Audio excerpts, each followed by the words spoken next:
நம்முடைய அருமை மேய்ப்பர் இயேசு கிறிஸ்துவின் விலையேறப்பட்ட நாமத்திலே உங்கள் யாவருக்கும் அன்பின் நல்வாழ்த்துக்கள் கூறி இன்றைய தியானத்திற்கு உங்களை தயவோடு அழைக்கிறோம். இன்றைய தியான பகுதி 23ஆம் சங்கீதம் 23. தியான வசனம் நீதிமொழிகள் 3ஆம் அதிகாரம் 24ஆம் வசனம். நீதிமொழிகள் 3:24. நீ படுக்கும்போது பயப்படாதிருப்பாய், நீ படுத்துக்கொள்ளும்போது உன் நித்திரை இன்பமாயிருக்கும். அருமையான கர்த்தருடைய பிள்ளைகளே, மேய்ப்பன் படுத்துக்கொள்ளச் செய்கிறார், படுத்துறங்கச் செய்கிறார் என்று சொல்லி நாம் பார்த்தோம். அவர் படுத்துக்கொள்ளுதல் என்று சொல்லுகின்ற பொழுது உனக்கும் எனக்கும் இளைப்பாறுதலை கொடுக்கிறார். நம்முடைய வயிறு நிரம்பத்தக்கதான திருப்தியான ஆகாரத்தை கொடுக்கிறார். எந்த ஒரு ஆபத்து வராதபடி பாதுகாக்கிறார். படுத்துக்கொள்வதற்கு உதவி செய்வேன் என்பதாக சொல்லுகிறார். அருமையான கர்த்தருடைய பிள்ளைகளே, நாம் ஆண்டவருடைய சமூகத்திலே அவருடைய பிரசன்னத்தோடு எப்பொழுதும் இருக்கவும், அவர் நம்மை படுத்துக்கொள்ளவும் செய்ய வேண்டும் என்றால் படுத்துக்கொள்வது எப்படி என நமக்கு தெரியாது என்பதை நாம் ஒத்துக்கொள்ளுகின்ற பொழுது தேவன் நம்மை படுத்துறங்க செய்கிறவராக இருக்கிறார் என்று சொல்லி நாம் பார்த்தோம். தொடர்ந்து சில சத்தியங்களை கற்றுக்கொள்ள ஆண்டவர் கிருபை செய்வாராக. சாலமோன் மிகவும் மேன்மை பொருந்திய ஒரு ராஜாவாக இருந்தான். யாவரும் நாம் அறிவோம். அவனை சுற்றிலும், அதாவது அவனுடைய படுக்கையை சுற்றிலும் 60 போர்ச்சேவகர்கள் இருந்தார்கள். ஆனாலும் அவனால் நிம்மதியாக நித்திரை செய்ய முடியவில்லை, தூங்க முடியவில்லை. இரவு வந்தால் அவனுக்கு வேதனையாக இருந்தது. இங்கே உன்னத பாட்டு 3ஆம் அதிகாரம் 7 மற்றும் 8வது வசனம் சொல்லுகிறதை பாருங்கள். இதோ சாலமோனுடைய மஞ்சம், இஸ்ரவேலின் சௌரியவான்களில் 60 சௌரியவான்கள் அதை சுற்றி நிற்கிறார்கள். இவர்கள் எல்லாரும் பட்டயம் பிடித்து யுத்தத்துக்கு பழகினவர்களாக இருக்கிறார்கள். ரக்கால பயத்து நிமித்தம் அவனவனுடைய பட்டயம் அவனவன் அறையில் இருக்கிறது என்பதாக நாம் வாசிக்கிறோம். சாலமோன் படுத்து கொண்டிருந்தான். ஆனால் ராக்கால பயத்து நிமித்தமாக அவனால் நித்திரை செய்ய முடியவில்லை. ஆனால் சரீர பிரகாரமாக அவன் படுத்து கொண்டிருக்கிறான். நித்திரை செய்ய முடியலை. ராக்கால பயம் அவனுடைய உள்ளத்தை ஆட்டுகிறது, வேதனைப்படுத்துகிறது, அங்கலாய்க்கு செய்கிறது. மிகவும் பலத்த சௌரியவான்களான போர் வீரர்கள், பலசாலிகளான போர் வீரர்கள் யுத்த ஆயுதங்களுடன் அவனை சூழ்ந்து நிற்க வேண்டிய ஒரு கட்டாயம் அங்கே காணப்படுகிறது. நீதிமொழிகள் 3:24 இதே ஞானி சொல்லுகின்ற பொழுது, நீ படுக்கும்போது பயப்படாதிருப்பாய், படுத்துக்கொள்ளும்போது உன் நித்திரை இன்பமாயிருக்கும் என்ற வார்த்தையை சொன்னவன். அது ஆண்டவருடைய வாக்காக அவன் சொன்னவன். ஆனால் இன்று அவனுடைய வாழ்க்கையிலே நிம்மதியற்ற ஒரு சூழ்நிலை காணப்படுகிறது. கடைசி நித்திரையை பற்றிய காரியத்திலும் இதே கருத்து உண்மையானது என்பதை நீங்களும் நானும் உணர்ந்து கொள்ள வேண்டும். பரிசுத்தவான்களுக்கு மரணம் இல்லை, பரிசுத்தவான்கள் மரிப்பதில்லை, அவர்கள் நித்திரையே அடைகிறார்கள். அது ஒரு இன்பமான நித்திரையாகும். நாம் இந்த பூமியை விட்டு பரலோகத்திற்கு குடிபோவதற்கான நம்முடைய பாஸ்போர்ட் வியாதி அல்ல, தேவனுடைய கிருபையாகிய ரட்சிப்பே என்பதை நாம் ஒவ்வொருவரும் உணர்ந்து கொள்ள வேண்டும்.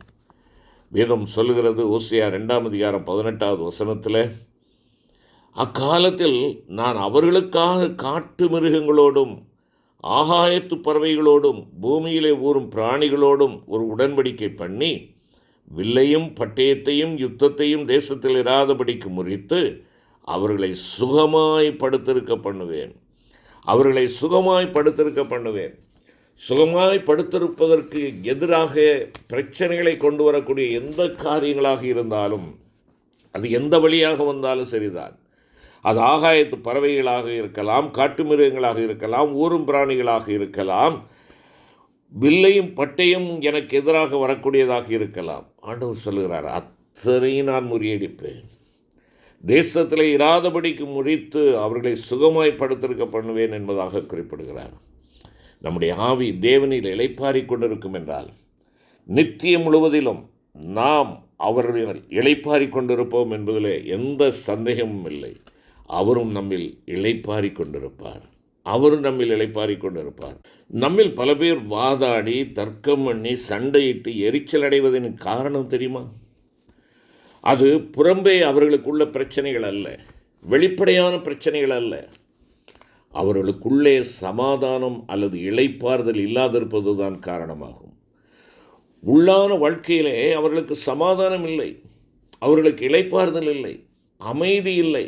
அலைமோதும் கடலை போல் அவர்கள் காணப்படுகிறார்கள். அவருடைய உள்ளத்திலே மெய்யான சந்தோஷம், சமாதானம் இல்லை. கேட்டுக்கொண்டிருக்கிறேன் அருமையான சகோதரனே, சகோதரியே, இன்று உன் மனச்சாட்சி கலக்கமுடையதாக இருக்கிறதோ, கலங்கி போய் திகைத்து போய் சமாதானம் இல்லாதவனாய், ஒரு நிம்மதி இல்லாதவனாய் நீ காணப்படுகிறாயா? அருமையான கர்த்தருடைய பிள்ளை, உன் மனச்சாட்சி கலக்கமுற்று இருக்கும் என்றால் உன்னால் மன அமைதியையும் சமாதானத்தையும் அனுபவிக்கவே முடியாது. கர்த்தர் முதலாவதாக நம்மை படுத்துக்கொள்ளச் செய்கிறார். ஏன்? நமக்கு நல் மனச்சாட்சியை தரும்படியாக நமக்கு நல் மனச்சாட்சியை தருகிறார். நாம் தேவனுடைய வசனத்திற்கு கீழ்ப்படியும் போது நமக்கு ஒரு தெளிவான மனச்சாட்சி உண்டாகிறது. நாம் எவ்விதத்தில் ஆயினும் ஆண்டவருக்கு கீழ்ப்படியாதிருப்போம் என்றால் நாம் நம்முடைய ஆவிக்குரிய ஜீவியத்தில் தைரியமாக முன்னேறி செல்லத்தக்கதாக நாம் அவரண்டை வந்து நம்முடைய மனச்சாட்சியை சுத்திகரித்து கொள்ள வேண்டியது மிக அவசியமான ஒரு காரியமாகும். சுத்தமும் தூய்மையுமான ஒரு மனச்சாட்சி மென்மையான ஒரு தலையணையை போன்றது. நீ ஒருவேளை 3 அல்லது 4 மணி நேரம் மாத்திரமே நித்திரை செய்தாலும் உனக்கு அது 6 அல்லது 8 மணி நேரம் நித்திரை பண்ணியதை போன்ற இளைப்பாறுதல் உள்ளதாக இருக்கும்.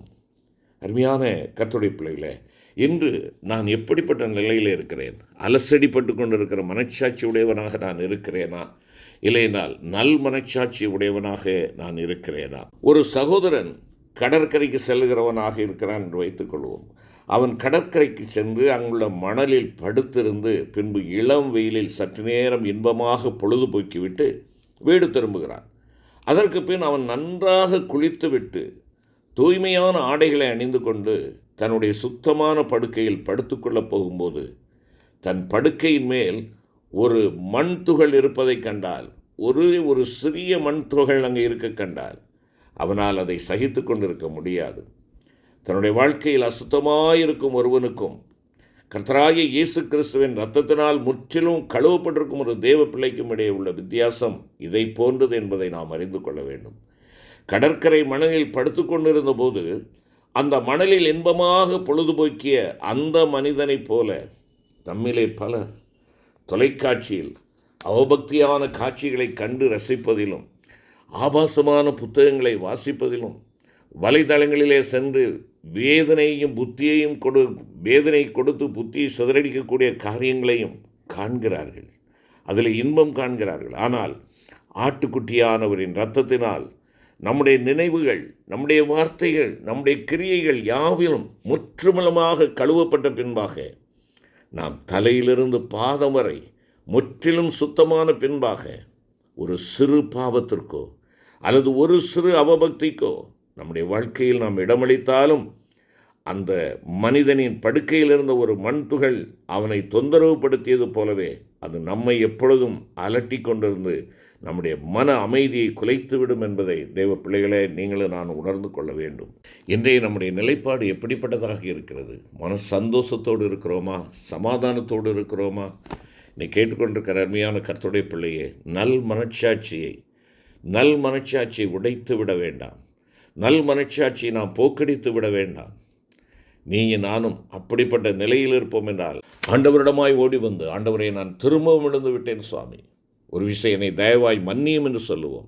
தேவனுக்கு பிரியமில்லாத எந்த ஒரு காரியம் நம்முடைய ஆழ்மனதிலே நாம் நம்முடைய மனச்சாட்சியை நாம் வேதனைப்படுத்துகிறவர்களாக அல்லாது நல் மனச்சாட்சி உடையவர்களாக காணப்படும்படியாக, ஆண்டவருடைய வார்த்தைக்கு முற்றுமுடிய கீழ்ப்படுகிறவர்களாக நாம் காணப்படுகின்ற பொழுது, ஆட்டுக்குட்டியே, உனக்கும் எனக்கும் ஆண்டவர் மிகுந்த ஆசீர்வாதங்களை, நல் மனச்சாட்சியின்படி நீ படுத்துக்கொள்ளுகின்ற பொழுதும் உனக்கு மேலான கிருபையையும் இன்பத்தையும் அவர் கொடுக்கிறார். ஆம், உன்னுடைய நித்திரை இன்பமாயிருக்கும். செபிப்போம். கிருபை நிறைந்த ஆண்டவரே, அநேக நேரங்களில் எங்களுடைய நித்திரை இன்பமற்றதாய் காணப்படுகிறது. பல காரியங்கள் எங்களுடைய மனதை அரித்து கொண்டிருக்கிறது. சில தீய பாவங்கள், ஆபாச காரியங்கள், ஆகாத சம்பாசனைகள் எங்களுடைய வாழ்க்கையை தடம்புரலை செய்து விடுகின்றன. தயவாய் எங்களுக்கு மன்னியும். ஒரு விஷயங்களை கழுவி சுத்திகரியும். ஆண்டவரே, நாங்கள் நல் மனச்சாட்சி உடையவர்களாய் எப்பொழுதும் உடைய வார்த்தைகளுக்கு கீழ்ப்படிந்து நல்ல மெய்ப்பராகி உம்மை மாத்திரம் நாங்கள் பின்பற்றி செல்ல தேவன் எங்களுக்கு கிருபை தாரும். மீட்பர் இயேசு கிறிஸ்து மூலம் வேண்டிக் கொள்கிறோம் நல்ல பிதாவே. ஆமென்.